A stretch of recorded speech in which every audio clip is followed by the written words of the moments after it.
Hello and welcome to Parently, where we tap into the unique experiences and perspectives of parents to celebrate the joys and honor the challenges of child rearing. With new interviews each week, this is a podcast for moms and dads seeking an empowering community and a little levity. Now here's your host, Kelsey Higgins. Hello and welcome to Parently. Today we have a very special guest. Oh, special guest. This should be much closer to your face. Oh, yes, I need might break into song. I need to hear everything that you have to say today. Special guest today is my stepmother, Kory McKay. Kory, welcome to Parently. Thank you. Did you ever think you'd be on a podcast? No, never. Here you are. Here I am. What do you think? Excited. Yeah. 5 years in the making, right? Yeah. Didn't you Well, start yeah. this This is season 6. So yeah, you're right. So here we are. It's been going on for a minute. Do you listen to podcasts? You know what? I am bad. I'm a reel watcher, and I just kind of get lost in them, so I try to walk away. I think you, as well as all the other kids in our lives, have noticed that I don't always have my phone with me. So I'm kind of one of those put it down and then walk away from it. So a lot of times if you call me, I am already known to not answer my phone because I don't have it on me a lot of times. So are you on TikTok? No. Oh, okay. You watch the reels on Instagram or Facebook or what? Instagram, Okay. whatever pops up on the next story I watch just kind of sends me down a rabbit hole most of the time. Actually, let me just start there because that's what we're talking about. Isn't, I won't speak for you. How do you think social media has impacted parenting and kids? Because you obviously were a child before, way before social media. You raised your children kind of just when it was starting at the end, and then now you have, of course, grandchildren.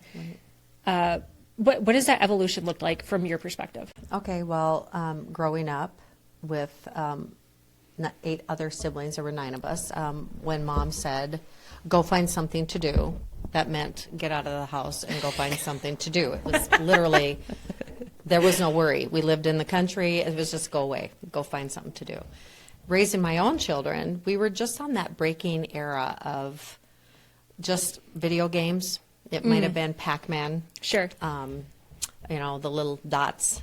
And it was just easy to pull away from that back then because they just didn't get it enough. We worked full time, both of us, and when the kids did have time, it was usually after dinner, and it was just really manageable. I think kids are smart today with a lot of the game playing, and they know how to sort of sneak it in a little longer than you anticipate because it's sort of become a babysitter in a lot of ways. Totally. Go down and just as long as I can get some things done or maybe even have a little moment to myself, it's become a babysitter, I feel. So I think it's harder as a parent today. I even as a grandparent, I'm probably the mean grandma that says, put it away or I will take it away because I don't feel like they need it. And so where it's a little easier for mom and dads to just say, just go find something to do for a little bit. And that becomes their go something to do. It's not go outside. It's more of that. I want to play a game and it keeps me quiet for an hour and it gets hard to just round them up for dinner even. So that's actually a really interesting point. I hadn't thought about that before because I think you're right. It's easy to get your kids to stop bothering you so you can focus on something. Yes, that's a very easy way to do it. But I'd never thought about how in the past you could just send your kids outside and that was like that was the babysitter, right? Get out of my hair, get outside. And now, for a lot of different reasons, that's very different. Yes, and for especially parents. Living in town versus in the country. I don't know. I just feel maybe my mom didn't. Maybe she did worry. I just never ever knew about it. Yeah. Yeah, it was we were different. just like out of sight, out of mind. We thought that's the way it was. Yeah. But I'm sure my mom worried about things too, as we did as parents. But I just think that with all the game playing and all the audio and things that they can get into, it it can send them down a rabbit hole, as we were talking rabbit holes. And I think we want to protect our kids and our grandkids from harm through that. Yep. And I don't know. I'm probably sounding like an old person when I say I think kids are getting phones too early in life. I don't think you sound like an old person. There's a lot of research that backs that up. Yeah. For sure. Okay, I'm going to be all over the map today because that was, we decided we weren't going to talk about anything ahead of time. So we're just, whatever we're just happens, letting it go. whatever happens. So start social media. But I do want to take a step back so that listeners know a little bit about you. So spend a minute here talking about how you grew up, where you grew up, brothers, sisters, and then your own kind of journey through parenthood and where you are today with grandkids. Okay. Well, I started out in a very small community, as you know, and it was just a country community, small, and we rode the bus every day. And I know August is riding the bus right now, and it tickles me because I can relate to being on a bus. But we rode for a long time. In fact, we were just talking the other day about how there were days when we got to school at lunch hour and we were able to eat lunch, and then they canceled school for the rest of the day, and we got back on the bus and headed home Because of blizzards. Blizzards, yeah. yes, and That's hilarious. And they were just, it was scary because you were on a bus and the snow was as high as the bus. I mean, we just don't see snow like that even anymore, I don't feel like. But from growing up in the country and then heading off to college in Aberdeen, which was, a whole 3 hours away from where I live. That's huge, though, when you're... It was, how old? because 18? I was 18. Yeah. And I headed off to Aberdeen and went to Stewart's hairstyling school that I loved and served me as a very happy and fulfilled career of 45 years before I retired. But it was just a way of getting away from our parents. And, we didn't have that... we were parented up until we left. There wasn't the... in between break. My dad was still strict even when I came home from college about being home at midnight, or I was going to be grounded. And, I'm thinking, you're not going to ground me at college age, but he could. And so, it was kind of hard to go back home because I felt like I had my freedom not going home. But I married at the age of 19 and had children right away So at the young. age of 19, which, I never did move home again and moved into my own lifestyle, my own living. And we raised 3 children by the age of 25. I had my 3rd baby. And Now, let me ask, did that seem young at the time, or at the time did it seem like everyone was getting married and having kids? That's a really good question, Kelsey, because it was just the norm. A lot of people were married by the time they were 20.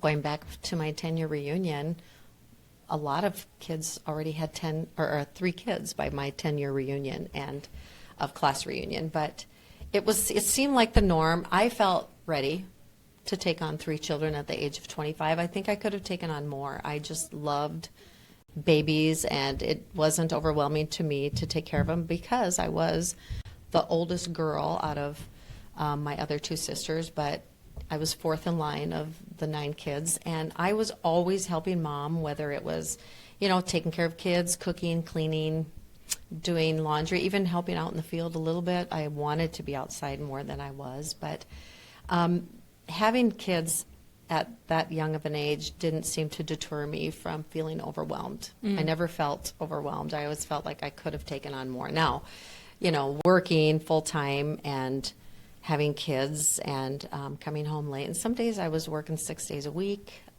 2 nights a week. And so I depended heavily on Daddy to do the cooking and the cleaning and so forth. But we seemed to team up pretty well at that stage of their life. So moving forward, then coming into being a grandparent, which just seems like that was so far away for me. And all of a sudden I was a grandparent of 14 grandkids and number 15 on the way. And it's so exciting because you don't love one more than the other. They're all just equal but different.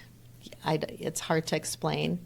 Similar to like your kids, right? Yeah, yeah. Like you can't have a favorite. You just and love them all the same, differently but the same.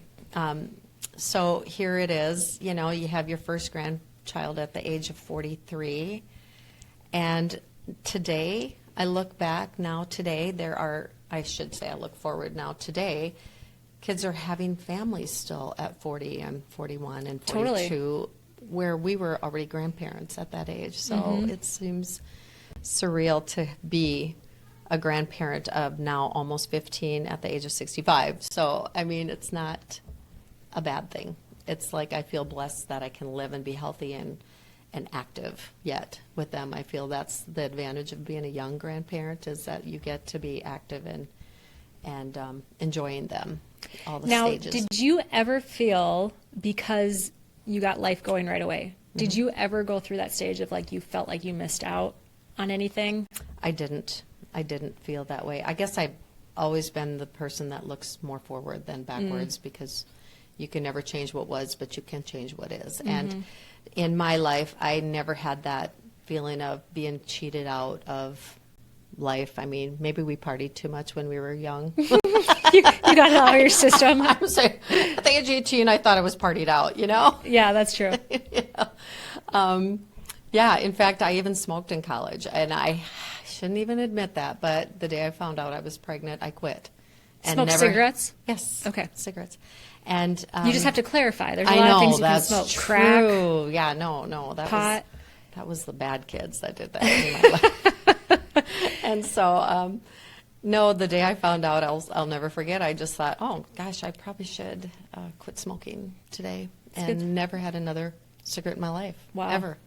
So it was just kind of this clarity that I didn't feel ever cheated. Probably felt like I was ready and mature enough to move forward, and just kind of looked at it as the next thing in life. So.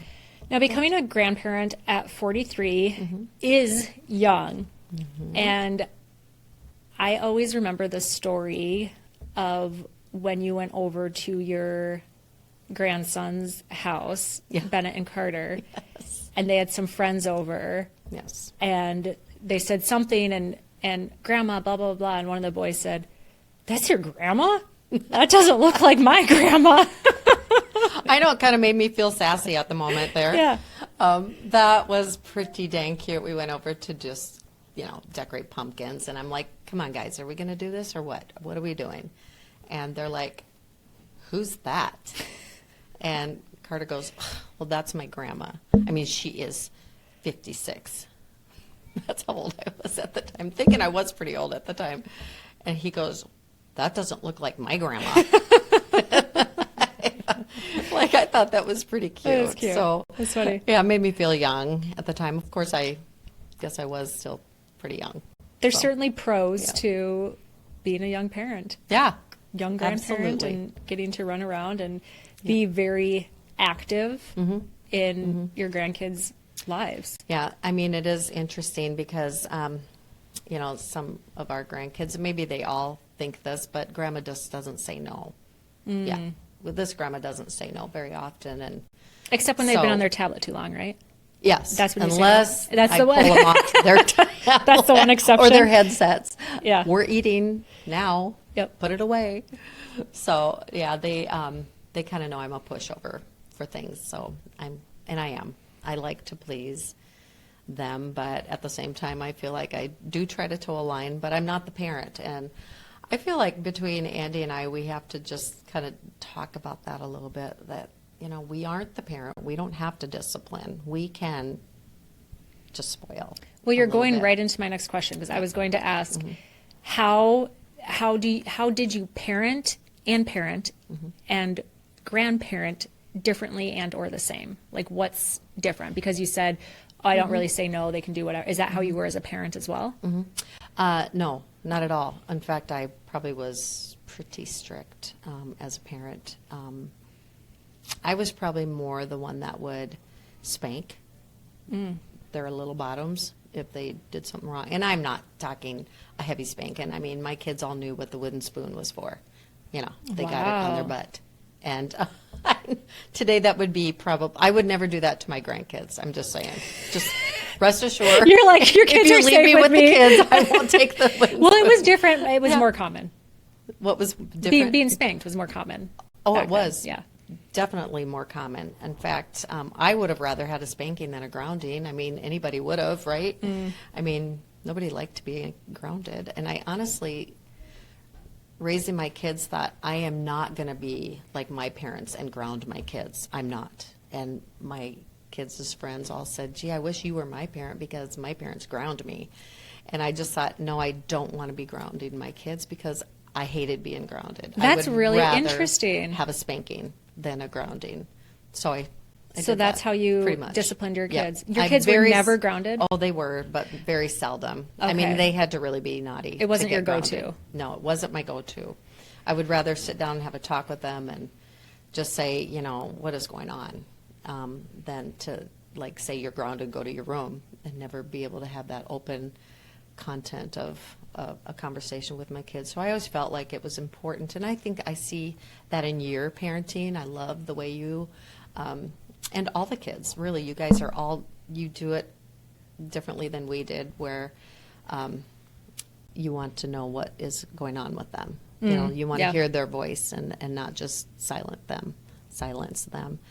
And so I think as a child growing up, in our era, it was like just go to your room or don't talk back. Yep. And there's more dialogue today with kids, and I like that. I think it's healthy. I probably could have done more of that, but I don't know that I did as much. You know, there were times when I'm just like, go to your room. Yeah. You know, just do that. I don't know. I feel like I did a balance of both. It's not like I was hard one way and hard the other way. I feel like I did a little of both. So, you know, open dialogue probably would have been a little better with me too, with my kids maybe. Sure. Well, hindsight. So, yeah, 50-50. hindsight's always 50-50. So I want to talk about, you went through a divorce. Yes. I want to talk about, I'm interested to hear how that impacted your parenting, co-parenting, what that was like. I would presume that you had given a lot of thought about how this would impact your kids, and that weighed into your decision. So I'm just curious to hear about that part of your life. That was hard because it was a progression of events that really pulled me to that decision. Wasn't an easy decision because there are a lot of factors in that. It's, you know, what are your kids feeling at the time? What are you going to put them through? You know, it was hard to even think about separating the kids from a family unit. But a lot of prayer went into that. A lot of prayer. I really weighed heavily on that. Mostly just feeling, you know, I was brought up Catholic, and you know, there was a lot of that God hates divorce, and if you do this, you are, you know, going against God's wishes in a marriage. And really that was hard for me, and I had to really, really, really battle with that until it finally came down to there's also, God doesn't want you to live in a very, very dangerous and difficult situation in life either. And my kids all understood it. They had, unfortunately, probably seen more and lived through things that most kids shouldn't have to. But just coming out knowing that I wanted them to not hate their dad. So balancing it all out was, it just took some time and some thoughtfulness going into it and saying, you know, this is still your dad. I am still your mom. You're going to have two homes now instead of one. And in fact, I'll never forget the day that I left. It was, I cleaned the house, vacuumed everywhere. I took a piece of furniture. We agreed you were going to have, what I was going to have, and went through and literally did all the laundry, cleaned the house, made the house look fresh so that my son didn't want to move. He just didn't like moving. And I didn't take it personal because that's just the way he was already a sophomore. And he could make that decision, and we let him. So he stayed home, and I just felt like I wanted it to feel like home still when he came home from school that day. And it was a really tough situation. It was, at the age of 38 is what I was. And I just thought I was the oldest person in the whole wide world, and that I could never be married again because I'm just so old. That's hilarious. I know. And I really did feel that way. And I thought, who would I ever stand at the altar with again? There was, like, in my mind, that was never going to happen. Really? Yeah, really, truly. I just didn't think, I just thought I was so old. I don't know. Isn't that so crazy? funny. Yes, 38 years old, and you think you're so old, but you're really just young yet. Yeah, truly. Yep. So just really with the kids, it was one lived here, one lived there. We had this decision that we made together, both their dad and I, that we did not want them to be separated so much. So they were together. And you had one house, out of the house. Right. You had one out of the house One and two out in the house. and Okay. two in. And so one was already traveling for college and such. And so the other one was with his dad, and I had Cassie with me. And so we decided that it would be best to have them together 2 weeks out of the month instead of just 1 week a month together. So he had both of them 1 week, I had both of them 1 week, and then the other 2 weeks I had one and he had one. And so we kind of continued that throughout our divorce time, until I met your dad, who was wonderful and everything I was looking for in a man. And who would have ever thought that this young, beautiful man was going to come into my life? It was everything I prayed for. Oh. And I mean that in every aspect of life, that I just wanted somebody good, somebody strong and loving and Christian, and he was everything I was looking for. And then I got the bonus 3 children. Bonus which kids. was awesome. That's a whole new transition, though. So moving into a blended family, were you worried? Like, talk to me about how you approach that, from like thinking about your kids, thinking about, how did you think about that? Because that is a huge change as well. Yeah, I honestly didn't think that it was going to be as much of a challenge as it was, because I just thought I was just going to walk into it because I love kids, and I just figured it would be an easy transition.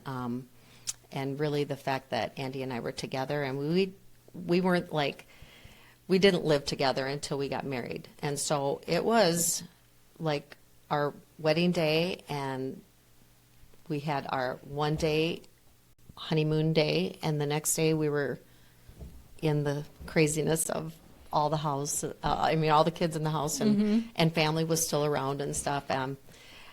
You know what? It was challenging in the way, because I felt like honestly, if I had to do it again, Kelsey, I would probably say we should have a house together and start fresh in our own home. I think that was the hardest part, was coming in to the home where you guys had your mom and dad together, and all of a sudden I was kind of the intruder. And so I didn't feel like everybody condemned me or anything like that, but it was hard to do. You felt things. like you were coming into Yep. his life His rather life. than you two starting. Right. Yeah. And I still felt like we were starting fresh, and I just adored all of you kids right away, and it was still challenging at times to move a picture or move the furniture, and I was trying to make it our home, so it was a hard thing, because I didn't want to erase everything either. So it was hard to not take away and still be able to add to. And so and everybody was in their own little world. You got a bunch of teenagers. Think about it. We had 8th grade, 9th grade, 10th grade, 11th grade, 12th grade, and college. So Wild. It was crazy. But I wanted everybody to be this big, happy family right away. And it was different because my son still didn't live with us. And, Cassie chose to move in with her dad because she just didn't feel comfortable walking around in a robe whatever. I mean, it's just silly things. It had nothing to do with anything except her own comfort.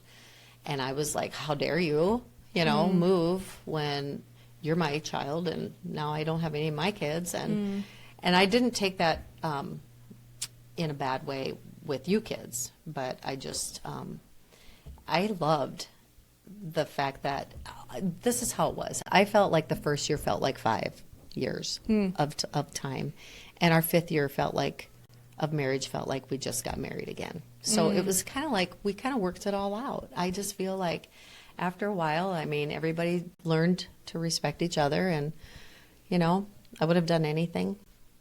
And kids kept leaving, so that was helpful. Kids were leaving. Every year there was another graduation, and every year there was another college joining. And, we had 5 in college all of a sudden, so here we were sitting empty nested quickly. So it went fast, but it was intense for those few years. But I feel like, I did the best I could, and I loved all of you kids just like a mother could. But I knew my boundaries there too. I mean, I knew there was, still mom was there too. So I don't know. I guess I felt like Andy and I did things like we took our annual trips to not even annual, every holiday we went up to the cemetery. And I remember making a wreath for the cemetery for your mom every year, or every holiday. Thanksgiving, Christmas, Easter. I mean, it was just kind of a way that I felt like maybe I could connect to. So that seems kind of a little bit weird and surreal, but, that was a way of maybe letting your dad know that I loved him no matter what, too. That maybe your mom could see, too, from where she was, that I was taking care of you and had your best interest, too. I mean, I know that's a weird thing to think, but... I do think about that a lot. I think, I mean, even just yesterday, I was looking at little Charmaine, and I think, if your grandma was here, I mean, your mom, she would love her so much. She's like a little angel. And I just think of that really with all the kids, because I think their mommy is so much a part of them, That's sweet. It's true. And I don't ever express that, but I do feel that way. I just feel that your mom is out, looking down on all of you kids, too. I feel that way, too. And now here you are celebrating 25 years of marriage. Yeah. Crazy. That's a big milestone. It's a big milestone. I mean, it's not like we are perfect in any way. We probably bicker more than Every should. so often you bicker, yeah. It's like nobody wants to be in the car with us because we're bickering all the time. And we both know it, and we both know that we have to stop that and be best. And your dad, and this is the man that I'm so happy that I married. And his comment to me was, Kory, my job on this earth is to help you get to heaven, and I hope your job on this earth is to help me get to heaven. And so it kind of makes you step back and go, really, is this that big of a deal? It's not. We probably don't need to bicker about that. You know? But it's the little things that just... It is. Especially because you guys have been together 25 years now. That's a long time. It's a long time to be with somebody. And I'm loving that we're both retired. I mean, I honestly felt at first he sort of cheated because he retired before me. Which wasn't the original plan. It wasn't the plan. It wasn't supposed to be the plan, but he did. And so I thought, I'm going to give him that whole year just to... just be himself, find himself, and do what he wants to do, and give him that space. And then I retired, and it really wasn't like by design to retire at the age I did either, but I wasn't going to let him be retired without me. Sure. He was having all the fun. He was having way too much fun. It just wasn't fair. And so the fact that we really planned this by buying a motorhome, said we're going to, not have a vacation home, but make the world our vacation home, and just kind of go see in the one life that we get on this earth, to just see as much as we possibly can. And, with the blessings of the good Lord, that we can actually do this in our health, through health and happiness, and be able to just travel the road a little bit together. Pretty exciting. Really That's cool. Pretty exciting to look forward to all that yet. It's only been, You're just starting this chapter. we're just starting. It's just the beginning. Yeah. There's so much more. This new chapter. Yes. Okay, we're getting close to wrapping up, but I have just a couple more questions for you. The first is, what is your favorite part about being two-parter? Favorite part about being a mom, favorite part about being a grandparent? Oh, goodness. And maybe it's the same, I don't know. I don't know. There's so much. Favorite part about being a mom is I just always wanted to be a mom. I was, like I said earlier, I was 19. I went into it early, and I feel like I just loved it. I've always loved It was your being calling. a mom. It was my calling. And maybe because my mom was a stay-at-home mom, and she was a great role model for me to be, an active mom and just be a part of their lives. And I love being able to help.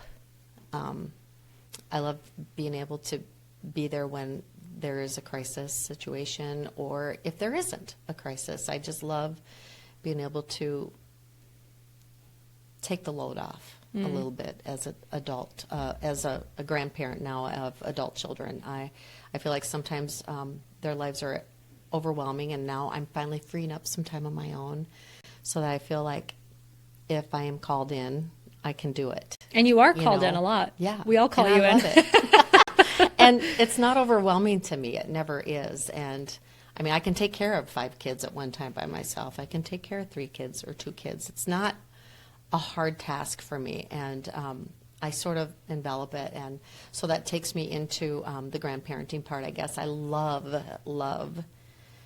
I mean, I have been one of these people where if I'm with a group of adults and there's the grandkids over here in this circle, I'm usually the one over in the circle with the grandkids, because I just enjoy being down on the floor and playing with them. So being a grandparent is the ultimate highlight of life. I mean, you just think as a parent, you're so in your 20s, you're having children, in your 30s, you're raising children, in your 40s, you're just trying to figure out what their futures are going to be, and that's always stressful because you want your kids to be successful no matter what it is, and it's maybe not even my plan as to what they want to do with their life, but you want to be supportive of everything.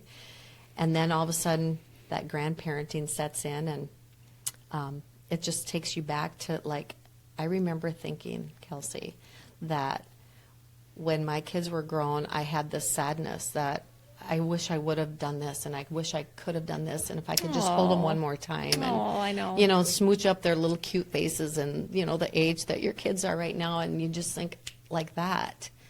They're these grown individuals, and you don't get that chance again until you have that grandbaby. And then you look at them, and it's them. It's like your children young again. Aww. And so then you kind of get to do that all over again. And so that's the part that comes in that it's hard to say no. That's the part that comes in that says, okay, you can jump on my back. I can carry you up the stairway, Yeah. I mean, Yeah. I will play with you. Sure, I'll take you to the movies, or we'll go to the ball game. I mean, you just don't think that you're going to get that chance again once you raise your kids, but then the grandchildren just give you that light all over again. I love that. That's a good answer. Yeah. Okay, my last question for you. How many grandkids is enough grandkids? Because you've got number 15 on the way. Number 15 on the way, and we thought we were done at 14. Your dad and I both did, and we were perfectly satisfied with that. But is one more ever a burden? No. That is just... Okay, what are your... It's never too much. What's your guess? If you had to bet, is 15 going to be the last one? I don't know. I don't think so. You don't? I don't. I think there might be more. Wow, not from my end. Well, darn it. You're the end I was hoping for.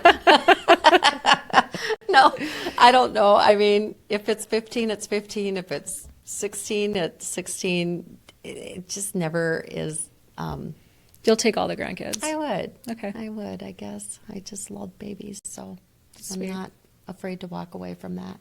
And I'll take it on. Yes, you Anybody will. ever need And you do. babysitting? You do. I always thought I think it would be fun to have a little daycare and call it Grandma's Rocking Chair. Is that not the coolest thing for a daycare name? That's really Like, who cute. wouldn't want to take their kid to a place like that, you know? That's cute. Yeah. But Yep. then you'd have to go back to working Yeah. and not Yeah, I doing don't all your want to. travel. I don't think I could do grandma's rocking chair. No, you in need to be a motorhome. available for all of your children's crises. So we're going to have several Keep gas more in the tank. So yes, Always. please keep your schedule cleared for us. You've been a wonderful guest. Thank you. Thank you for joining. Thank you. Is there anything that you wanted to share that I didn't ask? I- Last burning. I just want to make sure you got everything off your chest that you've ever wanted to tell the Parently community. Oh man, just look forward, not backward. That's a good all one. I can say. Good one.